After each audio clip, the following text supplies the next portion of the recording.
Din punct de vedere lexical, originar și original sunt paronime. Nu știai asta, nu intra în panică. Stai în casă și învață. Suntem în stare, depășim urgența.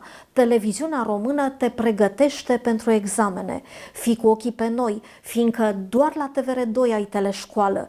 Cei mai buni profesori și cele mai bune lecții pentru succesul tău.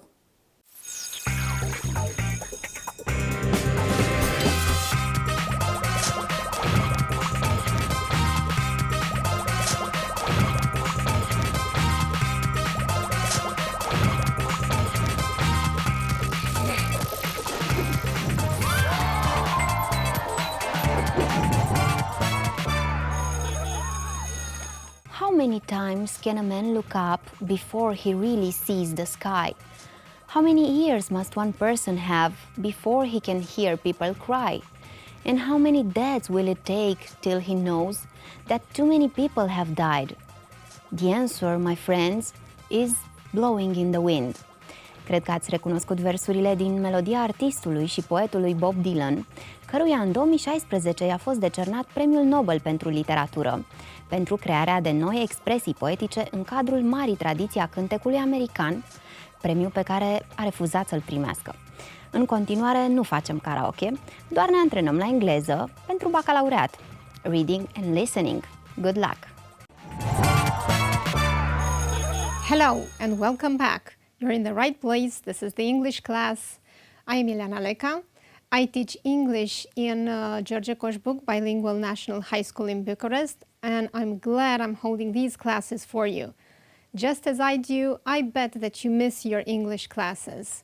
So here we are, we're trying to build confidence for the exam that you're about to take. It's probably a month away or so, so by now, since we've already had some meetings, you must have grown in confidence, and this is my role here. Let me remind you what we've done so far. Take a look at the screen, please. There's an outline of the exam tasks as they happen in the real exam. We started by practicing a bit of reading. And remember, there are two texts for you to read in the exam, and they will be followed by multiple choice questions. There is, however, a bit of a difference between the two tasks. If we remember, in the first time we practiced reading, we read a text together, it was followed by sentences, and they were followed by three possible choices: true, false, or doesn't say. But there's one more task in which the possible choices will be A, B, C, or D. So the first text will be followed by questions with three answers. And remember, these are true, false, or doesn't say. Whereas the second text will be followed by four possible answers.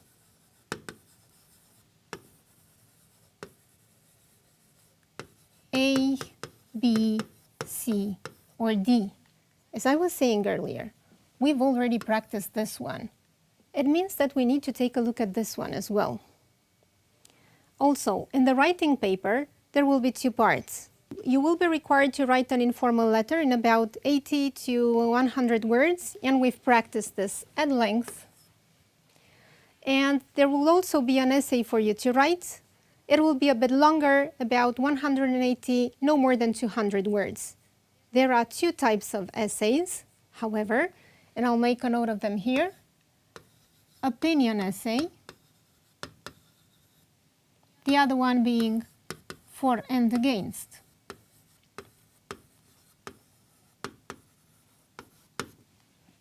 We have already practiced the opinion essay so far.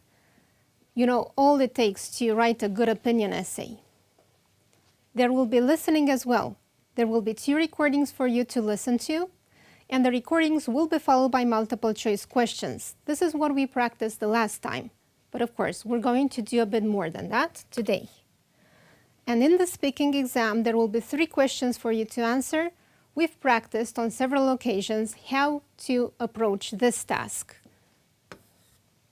So if you take a close look at the screen now, you'll understand that we've practiced most of the exam tasks. That's why I was saying earlier that maybe your confidence must have grown by now. And it's my turn now to discuss the other tasks together. And because I miss school a lot, I do need my students to be with me. I'm going to introduce a student of mine, Ioana. Here she is. She used to be a student of mine. She graduated, and while she was preparing for this exam that you're about to take now, she was also thinking about what to do over the summer. Now, let's listen to what she had to say. As you listen, I would like you to pay attention to the options that Ioana is talking about and the dilemma she's facing as to what to do over the summer. Now I'm going to play the recording for you. And as you listen, please find the answer to these two questions.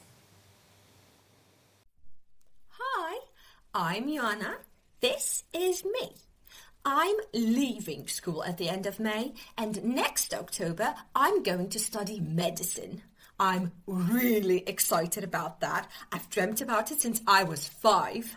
With my BOC exams coming soon, I'm doing a lot of revision these days, and I'm also a bit nervous.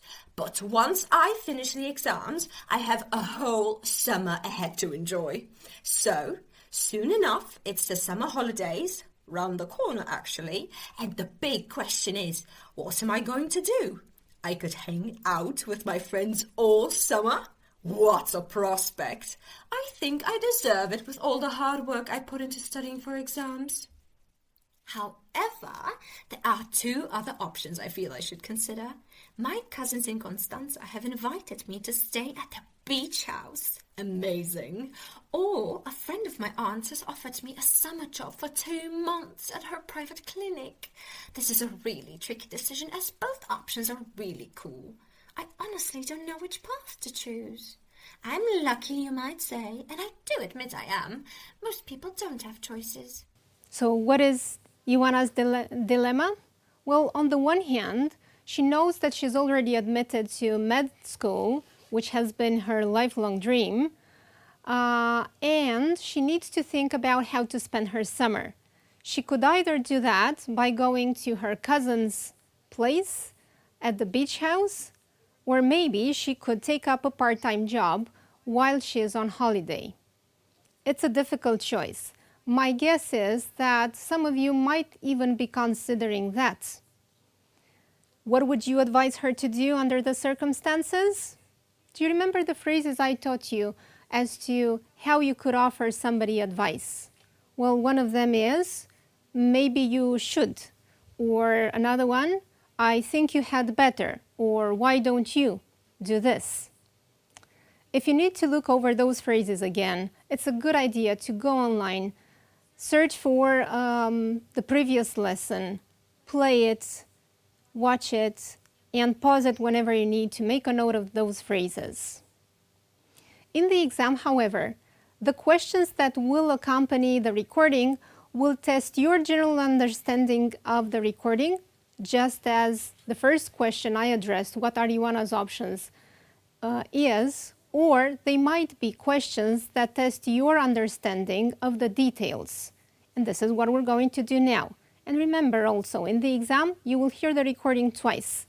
So as you listen to the recording once again, there will be questions for you to answer just as it happens in the exam. Please pay attention to those words that might change the meaning of the whole question. For instance, which of these is not an option for Ioana? It means that out of those 4 alternative answers, 3 of them are an option for her, 1 of them won't. And you're going to mark that as being the correct answer to this question. The second question says, which of these might Ioana find tiring if she spends the summer with her cousins? I spent the summer at the beach. I'll definitely have lots of fun and relax. After all the hard work this year, it'll make a welcome change. I can even take up a water sport or simply go fishing with my uncle. I'll definitely spend time with my cousins as we used to when we were little. They have a really young brother. My youngest cousin is only 3, and he is so cute. Plus, I can also read some good novels I set aside for the summer, since I haven't had time to read in a really long time, and this is my pleasure. On the other hand, if I go away, I'll miss my friends. I'll miss going to all the summer parties at the weekends, and I'll miss out on all the juicy gossip that you don't get on Facebook. Another con is that it'll be really expensive, and I won't be earning any money. Not to mention that my aunt will ask me and my older cousins to babysit for the youngest one, and that can be exhausting. Let's move on to question 3. And question 3 is, which of these might Ioana be happy about if she decides to work over the summer? So once again, all those activities appear in the recording. You will need to spot the one that she is really happy about. And the last question is, which of these is not an advantage for Ioana in a future job as a doctor? Now, as you listen to the recording again, the 4 questions will appear on the screen in turn, of course, not all at the same time. So you'll have the chance to answer all of them. When the recording is done, we'll be back and we'll discuss the questions together. Now, let's take a look at the other option. If I take up the job, that will be tiring too, working 9 to 5 every day. I'll have to get up really early in the morning and I'll be stuck in an office all day long, not being able to do what I want when I want. On the plus side, I'll be earning some much needed cash and I might be able to afford a new laptop for my studies in autumn. And it's a great opportunity to learn about real-life patient-doctor interaction and gain skills and make contacts in the profession. Let's face it, it's the best chance to gain experience in the field, which will help me later. I might be mad to turn this down. Oh, and finally, it's an opportunity to show my parents that I am old enough to take responsibility and control of my life. So, what do you think I should do? How was the task? Was that difficult? Well, I bet on a second listening, things are quite clear. Now, we'll come back to the questions, we'll discuss the answers together, and I'm sure you already have the right answers. So which of these is not an option for Ioana over the summer? Well, spending time with her friends is what she mentions first, and she would really love to do that. Studying for university to be admitted to medicine is something that is not at all mentioned. She says that she knows she's already starting medicine in October, so she must have been admitted to university already. Maybe not in this country, maybe in another one. Spending time with her cousins at the beach house is a prospect that she does have in sight, and she's quite happy about that, as well as getting a summer job in a private clinic. And since these 2 options are equally important to her, she doesn't know what to choose. So it's safe to say that this is the right answer. The option that she doesn't have over the summer is to study. She knows she's already admitted to med school and she is excited about that. And let's move on to the second question now. Which of these might Ioana find tiring? She does say something about going to parties with her friends, something that she would really love to do, but I guess that won't get her tired. This would only fill her with joy. Babysitting her cousin, however, if you remember, the cousin is only 3, she says might be exhausting. And exhausting is a synonym for tiring. So this is once again the right answer. Of course, we could go through the other 2 as well, just to make sure that we have the right answer. Taking up water sports or reading novels are things that she would once again love to do. She won't be finding these tiring. And we'll move on to question 3, which was, which of these might Ioana be happy about if she decides to work over the summer? Well, she does say that working over the summer implies getting up early in the morning, working 9 to 5 every day, being stuck in an office, as well as earning a cash. However, the only one that she's really happy about would be earning cash. She's got plans. She needs the money for something. Remember, she mentioned something about a laptop. So she'd be only delighted to have the cash she needs in order to buy that laptop, which will help her with the studies. As for the last question, which of these is not an advantage? Well, she says that there are so many things on the plus side of getting a job over the summer. The fact that she makes contact in the profession, the fact that she will learn a lot about how doctor and patients interact, or maybe the fact that she gains a lot of work experience. These are all related to her, trainee job as a doctor. However, when she mentions being old enough to take care of herself, she only makes this as a point to her parents, that she is now old enough to take care of herself, meaning she doesn't depend on them anymore. So that's why the answer here is A. That was easy, wasn't it? Now let's move on. You must have noticed that we're talking about plans over the summer. We're talking about long-term plans like getting a job, even if this might be a job you're doing simply over the summer, or maybe a job that you might be considering doing while at university, or some of you even will simply take up a job and not continue your studies anymore. That's an option in life too, and it's important. And when we talk about jobs, maybe we should consider a wider range of jobs. Now, Ioana was talking about going to med school. Now, let's take a look at what a doctor says about his life. And as we do this, we're going to practice reading once again. There's a short paragraph in which Dr. Chris Donovan talks about what it takes to be a doctor. And as we go through the text, there will be multiple choice questions as it happens in the exam. The first one requires us to understand what kind of doctor Chris Donovan is. Is he a surgeon, a homeopath, or a vet? Well, the words as such, surgeon, homeopath, or vet, might not appear in the text, but there will be hints to help you identify the kind of doctor he is. Now let's take a look at the text and understand what kind of doctor he is. Well, he does love the variety in his job. He shares some of his experience about other practitioners, and we understand that he works with emergencies. So far, no clue as to what kind of doctor he is. Then further on in the text, he says that he gets to spend quite a lot of time with his family over the weekdays, which means Monday to Friday. And sometimes he is asked to work midweek. He feels fine with that. He doesn't mind that. He does the paperwork or answer phone calls or make phone calls if that's necessary.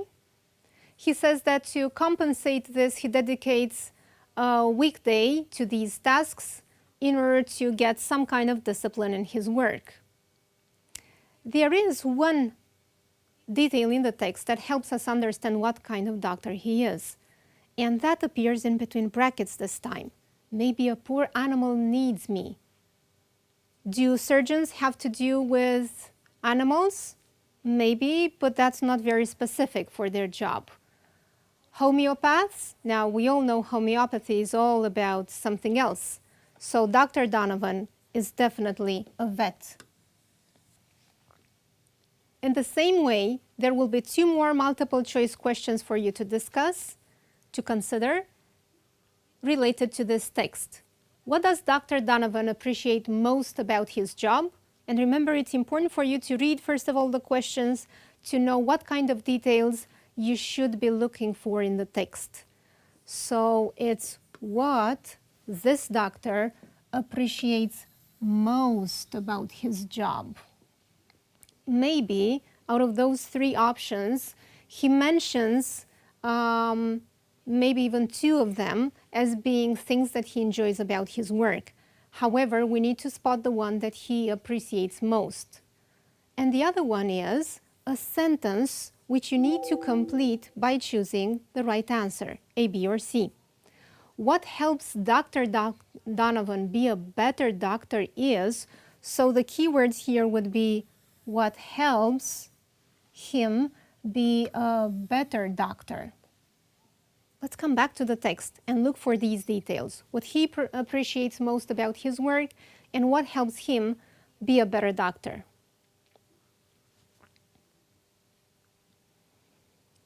And apparently the text starts by saying, I love the variety in my job.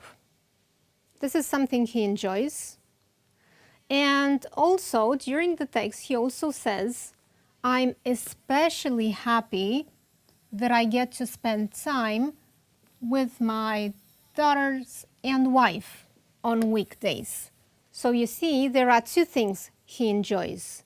However, he is especially happy with one of them, which means that the right answer here is C. Being able to combine his work as well as his personal life in a way that he has found a balance. And what helps him be a better doctor would be, towards the end of the text he says, this also gives me the opportunity to go on calls with the more experienced doctors, which further improves my skills.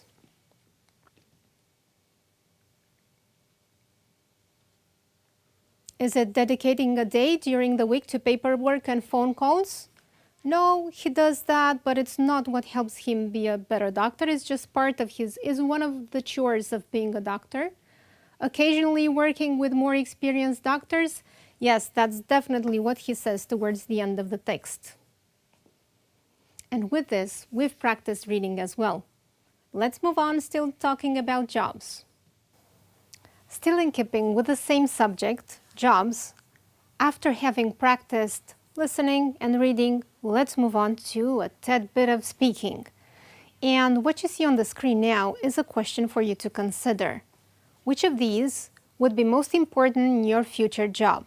Now, in the exam, you will be addressed more open-ended questions.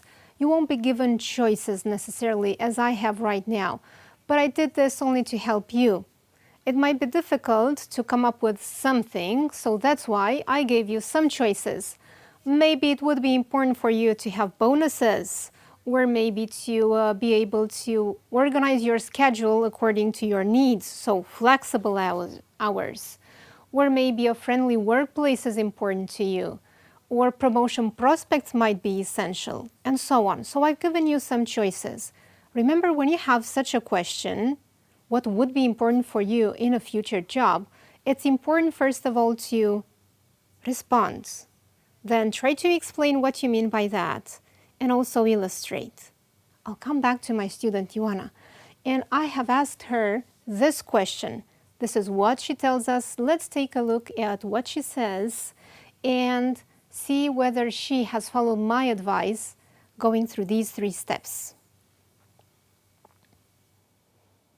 While I do believe that all of these aspects are of significance in one's personal life, only one is, in my opinion, truly crucial. I must admit that personal satisfaction is my #1 priority at a job, because if at the end of the day you're proud of your achievements, small though they may be, that will inspire you to give it your best the following day as well. When you come home after relieving a patient's pain, for instance, you cannot help but be excited for all the good you can spread around you. Well, it does show that she was my student. She answers the question perfectly, and I'm quite sure that you will do so yourselves in the exam. You can pause the recording if you're watching this online and try to give your own answer to the question. It's good practice. After having done that, let's move on though. And I'd like to come back to the idea of writing. When you give your answer in the speaking exam, you should develop it as if you were writing a paragraph. Let's take once again a look at a paragraph. This will help you with speaking as well as writing. And this time, here's a paragraph in which somebody talks about their line of work, which is very different from what we've been discussing so far. It's not medicine anymore, but it's someone working in a more creative background. The person starts by saying, "My time at the drama center made me confident about my ability to work as a professional director." This is what the job he's describing is, professional director. And to make my living, so to earn my living within the theater. So it's somebody who works in this kind of job, entertainment. To begin with, how do we call this word, this phrase, to begin with? It's a connecting phrase. We need this whenever we expand upon the main idea we're discussing.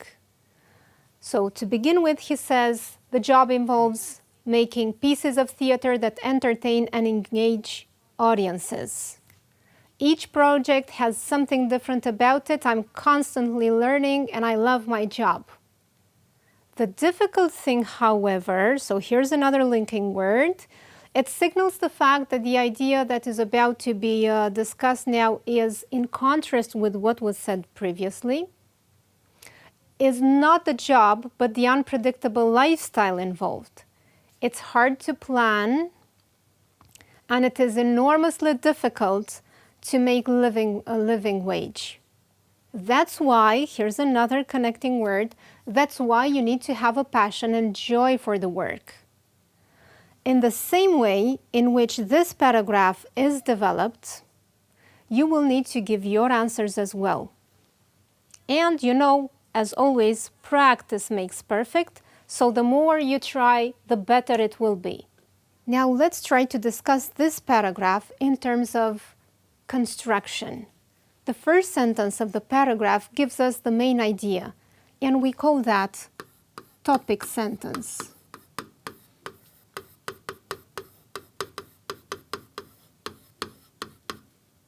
The topic sentence is the one that encapsulates what is about to be discussed, and it will be supported by all the other sentences in the paragraph, and we call those sentences supporting sentences.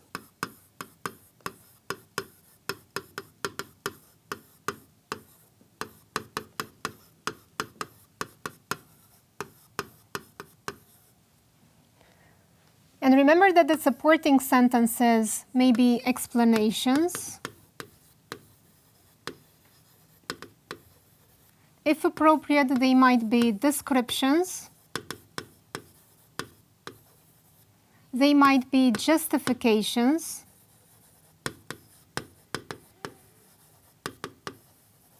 and remember, it's important to also give an example. And when you follow these steps, what you actually do is that you start from the most general thing, which is the topic sentence, and then you progressively go to something very specific. And the example or the illustration is the most specific thing you can approach. In this paragraph, the topic sentence is that the person works as a professional director and makes the living within the theater. This is later explained by using 2 or 3 more sentences, although the sentences, as you might have noticed, include both positive things about working in a theater as well as negative ones. They all describe the idea of working there. And then there's a conclusion, that's why you need to. And that's the very specific thing. Having said that, let's apply this to writing as well. I was talking earlier about connectives or linking words. They are essential when you speak because they signpost your discourse. They act as discourse markers, and that's essential. Your audience, be that a teacher or any other people listening to you, will follow your speech a lot easier. Or you might be using them in writing, and you do need to use them. What you see on the screen now is a table in which linking words are arranged according to the function they have, whether they introduce an idea, or maybe present ideas together, or express a result, contrast, give examples, or introduce a conclusion. And there's a short exercise for us. Let's consider the 5 sentences and come up with the appropriate words to fill in. the sentences. There were several reasons why I turned down their offer. They asked me to work at the weekends. Well, several reasons, and it starts with one of them. So we definitely need one of these in the first sentence. Either first of all, or to begin with, or to start with, or maybe even firstly. Although firstly is a bit too academic for such a sentence. So I would suggest they are using to begin with or to start with. And let me make a note of that.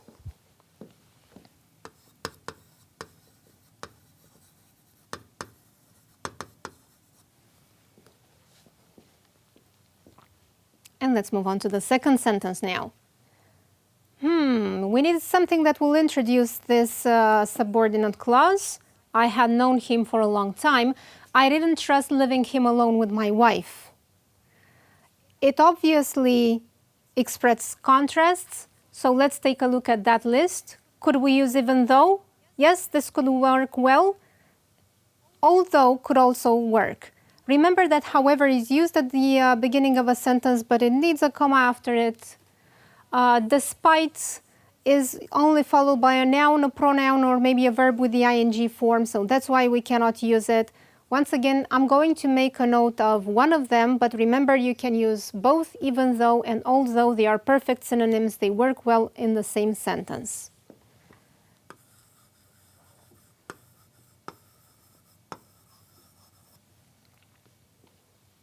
And now let's consider the third one.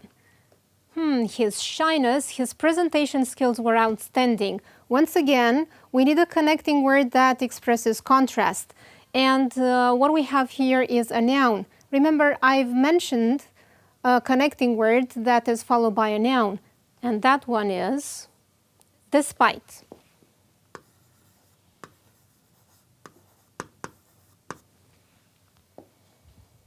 Two more to go. Something of the financial crisis, 4 of our newest employees were made redundant. This time we need to express result. Consequently would be once again used at the beginning of a sentence with a comma after it, so we're not going to use that. How about because of? Does it work in the sentence? Because of the financial crisis? Yes, it does. So this is what I'm going to make a note of.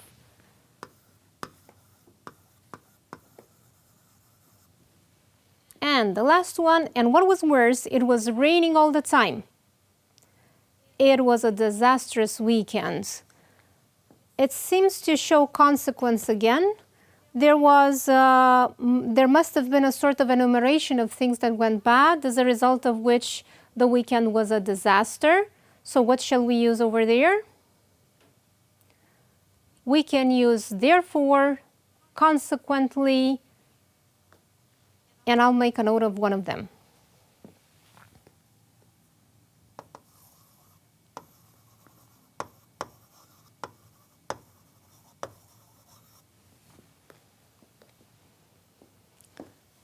Having practiced that, let's move on to something bigger this time. Writing a full essay. Let's take a look at the task. Remember, I taught you the stages that we need to go through before we start writing something.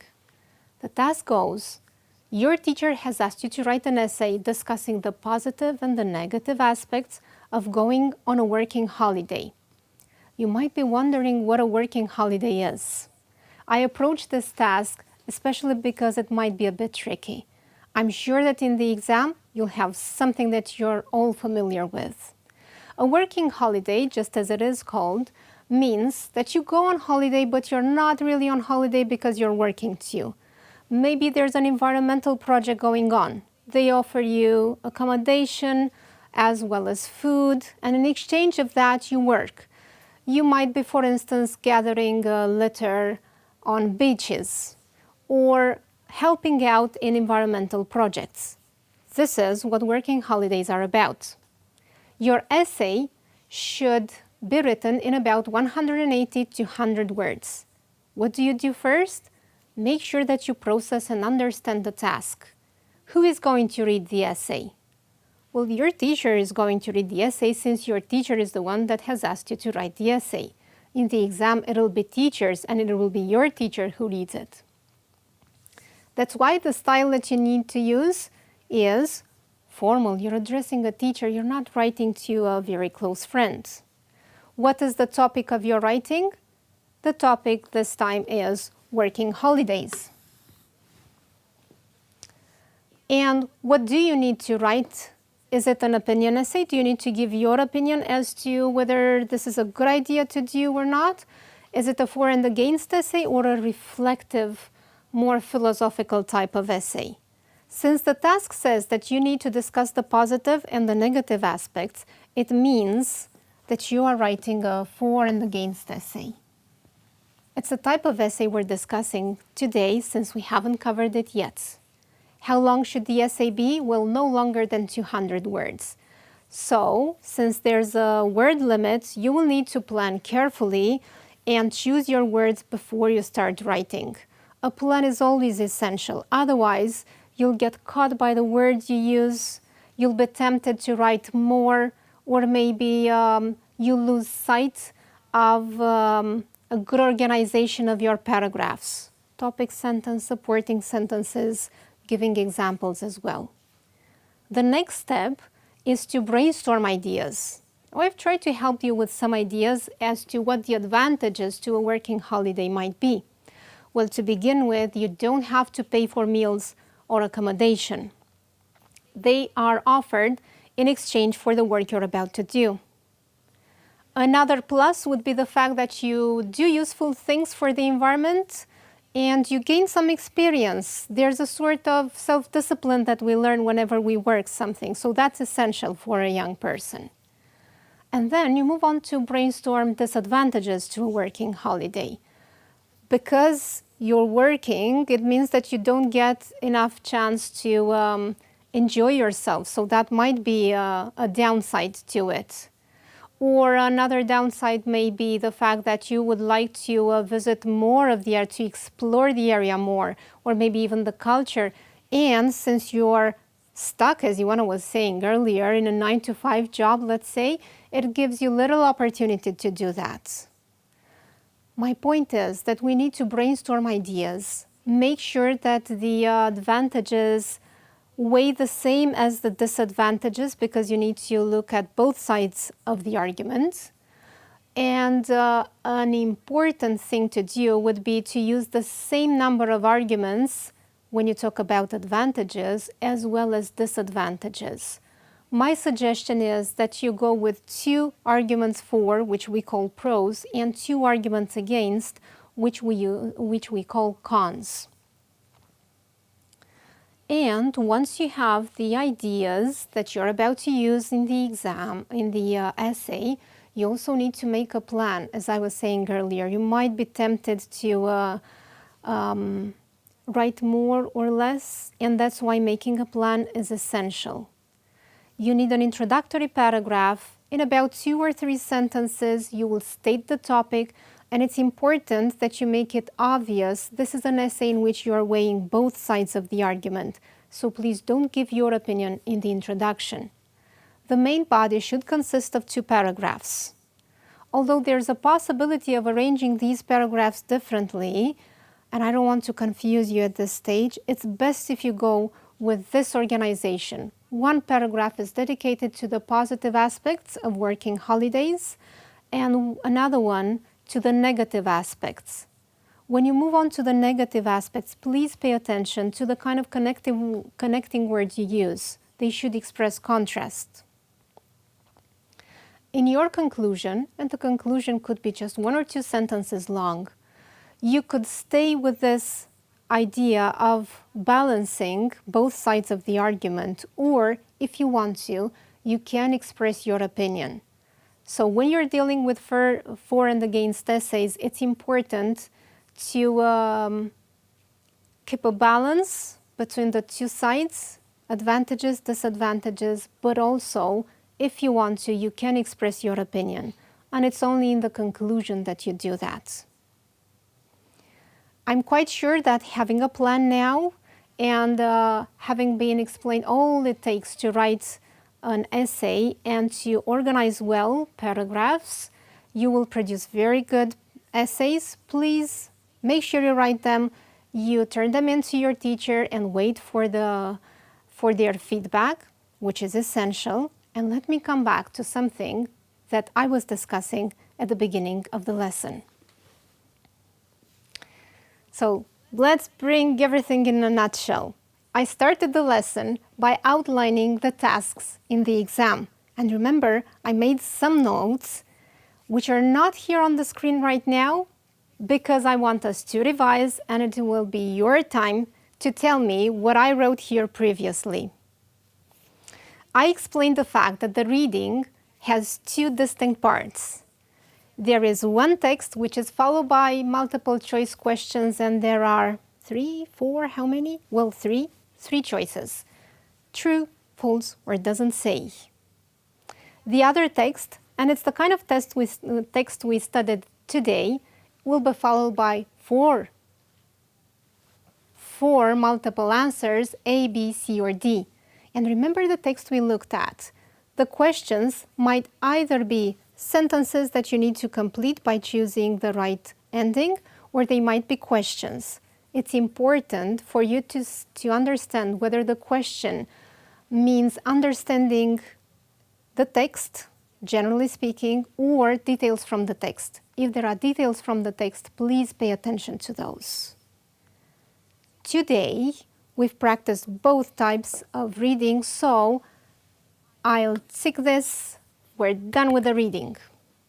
And as we move on to writing, informal letter, essay, there are two types of essays, opinion essay and for and against essay.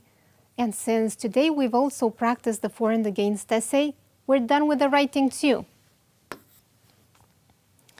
As for the listening, there will be two recordings.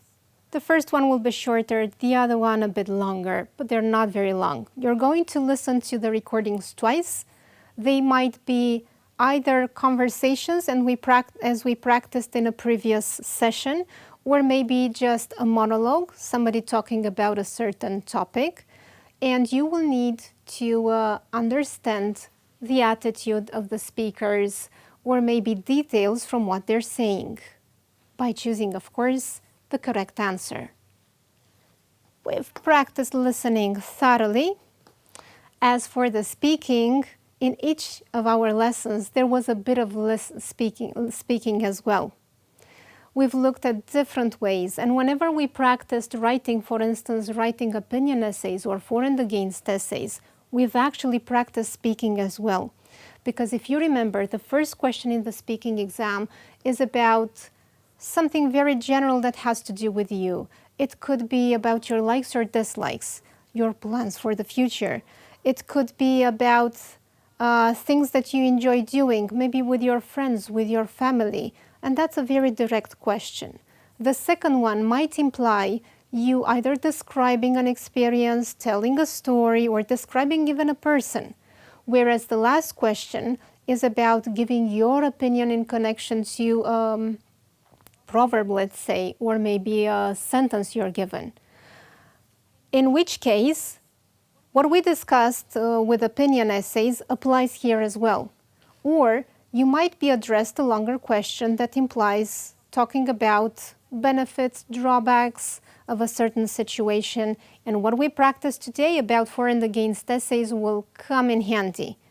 So with this, we've come full circle, and we've practiced speaking as well. Under the circumstances, dear students, there's only one thing for me to address to you. Well, of course, I would like to thank first of all my former student, Ioana, who's helped me, and she's been my assistant today. I would like to thank you for all the attention you've paid throughout these lessons. And last but not least, I would like to wish you lots of good luck in the exam. Thank you for watching. Goodbye.